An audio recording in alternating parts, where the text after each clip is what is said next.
मान लो कि कोई बीजीय व्यंजक है 3x² y minus 4xy plus 3, ऐसा कुछ है, ठीक है ना, इस तरह से कुछ है। हम लोग को इसमें गुणांक पता करना है। तो गुणांक पता करने के लिए सबसे पहले क्या करना पड़ता है? सबसे पहला काम है क्या करना? गुणनखंड करना, प्रत्येक पद का गुणनखंड करना। ईच टर्म का हम लोग क्या करेंगे? यहाँ गुणनखंड करेंगे, फैक्टर करेंगे। तो देखो इसको कैसे तोड़ेंगे? यहाँ 3 है, नहीं x है, फिर x है, y है। अगर सिंपल से सिंपल वे में तोड़ेंगे तो यही इसी तरह से ना टूटेगा। नहीं समझ में आ रही है? आ रही है बात। 3x² को 3x² y को हम लिख सकते हैं 3 गुना x गुना y, लिख सकते हैं ना। इसलिए कहें कि 3x² का फैक्टर क्या क्या हो सकता है? 3xy होगा ना। तो इसीलिए उसके नीचे उस तरह से लिख दिए। तो पहले वाले टर्म को हम लोगों ने फैक्टर में तोड़ लिया 3xy। दूसरा वाला टर्म भी तोड़ेंगे तब क्या हो जाएगा? तब यहाँ 4xy है ना। तीसरा वाला टर्म में क्या हो जाएगा? सिर्फ 3 होगा, है ना। या फिर आप इसको लिख सकते हैं 3x के पावर 0 y के पावर 0। कोई भी वेरिएबल पे पावर 0 चढ़ने पर उसका मान 1 होता है। अगर बोलेंगे कि क्या यहाँ वेरिएबल है? हाँ है, पावर 0 है लेकिन है, ठीक है। जैसे यहाँ x के पावर 2 है तो आखिर उसको हम लोग लिए ना टर्म्स में, अपने टर्म में वो है ना x के पावर 2। उसी तरह x के पावर 0 भी हो तो हम लोग मान के चलते हैं कि इसमें है, ठीक है। कोई दिक्कत है? तो गुणांक या कोएफिशिएंट किसको कहते हैं? तो याद रखना, वेरिएबल सब में जो गुना होता है एक कांस्टेंट, उसी को कहा जाता है गुणांक या कोएफिशिएंट, ठीक है। एक वेरिएबल हो या फिर एक से अधिक वेरिएबल हो, उसमें जो एक कांस्टेंट गुना रहेगा ना, वही कांस्टेंट क्या कहलाता है? इसका कोएफिशिएंट। जैसे इस पद में मैंने गलती किया है, यहाँ -4 होगा, ठीक है ना। यहाँ क्या होगा? -4 होगा, ठीक है। चलो यहां तक क्लियर है, गुणनखंड कर लिए। हम लोगों को कहां तक पहुंचना है? कोएफिशिएंट तक। पहला टर्म का कोएफिशिएंट क्या हो जाएगा? पहला टर्म का कोएफिशिएंट क्या होगा? बोलो ना, 3 होगा। दूसरा टर्म का कोएफिशिएंट क्या होगा? -4। तीसरा टर्म का 3। जो भी कांस्टेंट वेरिएबल में गुना होता है किसी भी टर्म में, वो उस टर्म का कोएफिशिएंट कहलाता है। क्लियर है इतना? ये पहले भी पढ़ाई हो चुका है, इसलिए थोड़ा सा रिवाइज के लिए हम लोगों ने ये काम किया। समान एवं असमान पद, लाइक एंड अनलाइक टर्म्स। समान एवं असमान पद, लाइक एंड अनलाइक टर्म्स। इसका क्या मतलब है समझ लो। देखो, कहीं अगर लिखा हुआ है 5xy, कहीं लिखा हुआ है 2xy, कहीं लिखा हुआ है 5x²y, कहीं लिखा हुआ है 2xy²।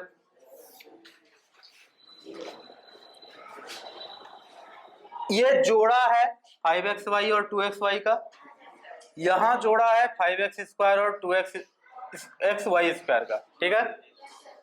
अब हम तुमको बताते हैं कि ये जो है लाइक है या अनलाइक है, ये दोनों आपस में। स्टूडेंट होना अपने आप में स्वतंत्र बात है। स्टूडेंट होने के लिए, जैसे राम एक स्टूडेंट है, तो वहां पर किसी और व्यक्ति का नाम लेने का कोई जरूरी नहीं पड़ेगा। राम पढ़ता है तो वो स्टूडेंट है, उसमें दूसरे किसी से क्या लेना देना। लेकिन अगर बोलेंगे राम एक दोस्त है, तो उस सेंटेंस को पढ़ते साथ ही खलबली मच जाएगा, किसका, नहीं है ना। उसी तरह से ठीक है, 10 रुपया बिस्किट का दाम 10 रुपया है, ठीक है। बिस्किट का दाम 10 रुपया है, क्लियर है। बिस्किट देंगे और 10 रुपया हो जाएगा। लेकिन अगर बोलेंगे 10 रुपया बराबर है,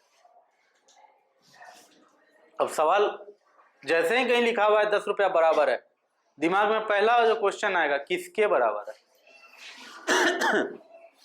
10 रुपया बराबर है, ठीक है, किसके बराबर है। तो कुछ क्वालिटी ऐसा होता है जो किसी न किसी के साथ ही उस क्वालिटी को डिफाइन किया जा सकता है। जैसे बराबर होने का क्वालिटी, बड़ा होने का क्वालिटी। बोलेंगे क्या कि चांदनी बड़ी है। अब चांदनी बड़ी है तो क्या बड़ी मतलब क्या बताना पड़ेगा। चांदनी राजनंदिनी से बड़ी है, ऐसा छोटी है, अच्छा छोटी है, ठीक है। तो छोटी में भी तो वही बात है ना, चांदनी छोटी है, तो किससे छोटी है दिमाग में तो पहले आएगा ना ये बात। हाँ, दुनिया में कोई भी छोटा या बड़ा नहीं है। जो बच्चा अभी जन्म लिया है 1 घंटा पहले, वो आधे घंटा पहले जन्म लिया हुआ बच्चा से आधा घंटा बड़ा है ना। तो दुनिया में कुछ भी छोटा या बड़ा किसी न किसी के सापेक्ष होता है ना। तो उसी तरह से यहां जो ये टॉपिक है आपका, समान एवं असमान पद। कोई भी समान पद होगा तो 2 पद आपस में समान होगा, असमान होगा तो कोई 2 पद आपस में असमान होगा। कभी भी ऐसा नहीं हो सकता है कि हम एक पद को लिख दें, बोलेंगे ये समान पद है, ऐसा नहीं हो सकता, ठीक है ना।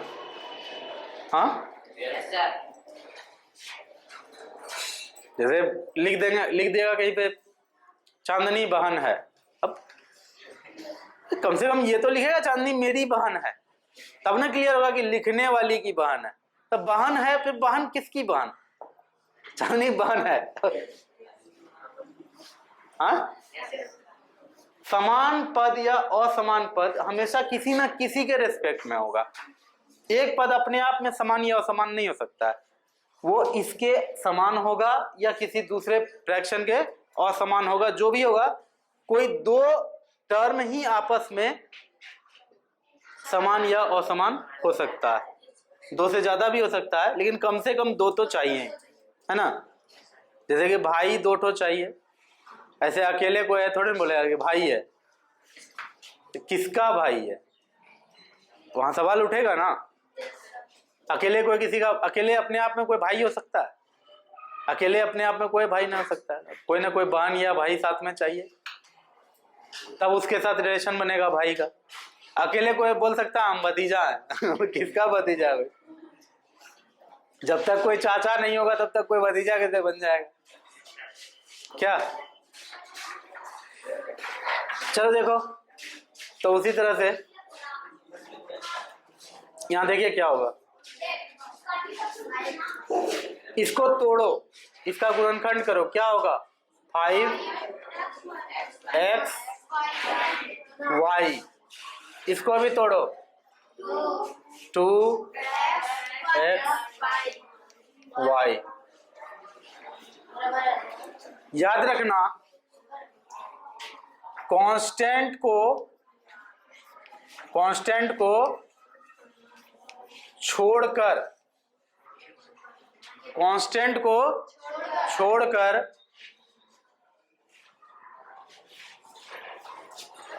यदि कांस्टेंट को छोड़कर दोनों बीजीय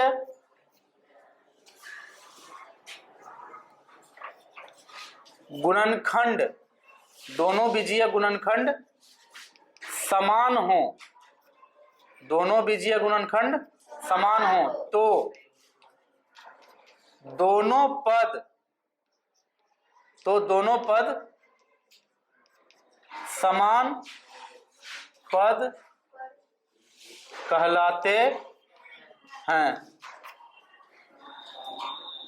इसमें 5 और 2 को मत देखो, बाकी चीज को देखो, क्या सेम है? जितना x इसमें है क्या उतना x इसमें है? जितना y इसमें है क्या उतना y एग्जैक्ट इसमें है? तो ये दोनों हो जाएगा समान पद, समान पद, लाइक टर्म्स। और एक नाम है इसका सजातीय पद, ठीक है ना। तो जात पात वाला बात अब नहीं करते हैं हम लोग, इसलिए किताब में भी आपका समान लिखा हुआ है, ठीक है ना। तो लेकिन पुरानी किताब मैथ का देखोगे तो हम लोग को जब भी ये सब देखते हैं तो याद आता है सजातीय पद, इसलिए मुंह से निकल जाता है। लेकिन अब देख रहे हैं कि नए किताबों में समान और समान वर्ड यूज हो रहा है, कोई दिक्कत नहीं है, जमाना जैसे बदले खुद को बदल लेना चाहिए। अब देखो इसमें वही काम करेंगे, तोड़ेंगे, क्या होगा? 5 होगा, यहाँ x होगा, फिर से x होगा, फिर y होगा, इसको भी तोड़ो, यहाँ 2 होगा, यहाँ x, फिर y, फिर y। तो अगर कांस्टेंट 5 और 2 को छोड़ दें तो बाकी वेरिएबल सेम है ना दोनों में? नहीं है। क्या हो गया दोनों में? एक में x 2 गो है, दूसरे में x 1 ही हो है, नहीं? तो ये कैसे? ये तो देखो तोड़े हैं तो दिख रहा है, ऐसे भी दिख सकता है। यहाँ x के पावर 2 है, मतलब x 2 बार गुना हुआ है, यहाँ x के पावर 1 है, x 1 ही बार गुना हुआ है ना, तो सेम नहीं ना हो पाया, तो इसलिए ये क्या हो जाएगा? अनलाइक। डेफिनेशन जहां तक बात है इसको लिख लेना, यदि कांस्टेंट को छोड़कर दोनों बीजीय गुणनखंड असमान हो तो दोनों पद असमान पद कहलाते हैं। अपने से लिख लेना इसको, होगा? होगा या नहीं? होगा तो ठीक है, नहीं होगा तो हम लिखाएंगे। क्लियर है यहाँ तक? समान पद और समान पद समझ में आया? देखो ये समझना बहुत जरूरी है, जो ये नहीं समझता है ना वो बाद में फिर उसको बहुत दिक्कत होता है। जैसे देखो, लिखने से पहले सुन लो थोड़ा। जोड़ और घाटा का काम, जोड़ और घाटा का काम सिर्फ समान पदों के बीच में हो सकता है। जोड़ और घाटा का काम सिर्फ समान पदों के बीच में हो सकता है। जैसे 5xy और 2xy कितना होगा? तो आंसर होगा 7xy। फिर बोलेंगे 5xy में 2xy घट जाएगा तो कितना बचेगा? 3xy। तो जोड़ और घाटा का काम केवल समान पदों में हो सकता है, ठीक है ना। असमान पद में कभी भी जोड़ या घाटा का काम नहीं होगा, ठीक है ना। ठीक उसी तरह से जैसे बोलेंगे तुमको 4 पपीता और 10 खरबूज मिला के कितना हुआ?